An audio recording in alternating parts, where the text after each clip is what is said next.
નસવાડી તાલુકાની કન્યા શાળામાં વિદ્યાર્થીનીઓ પાસેથી મજૂરી લેવાતી હોવાનો આક્ષેપ. નસવાડી તાલુકાની એક કન્યા શાળામાં ભણવા આવતી વિદ્યાર્થીનીઓ પાસેથી શિક્ષણના બદલે મોટા પથ્થરો ઉઠાડવાનું તેમજ કચરો સાફ કરાવડાવવાનું કામ લેવાતું હોવાનો આક્ષેપો સામે આવ્યા છે.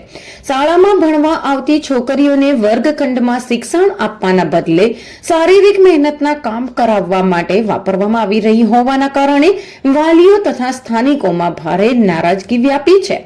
મળતી માહિતી મુજબ શાળાના પરિસરમાં પડેલા પથ્થરો હટાવવાનું કામ, કચરો સાફ કરાવવાનું કામ નિયમિત રીતે વિદ્યાર્થીઓ પાસેથી કરાવવામાં આવે છે.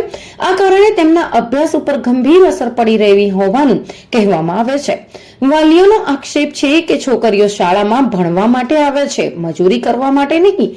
આ સમગ્ર મામલે શિક્ષણ વિભાગે ગંભીર નોંધ લઈને તપાસ કરી યોગ્ય પગલાં લેવા જોઈએ તેવા સ્થાનિક લોકો તેમજ વાલીઓ તરફથી માંગ ઉઠી છે.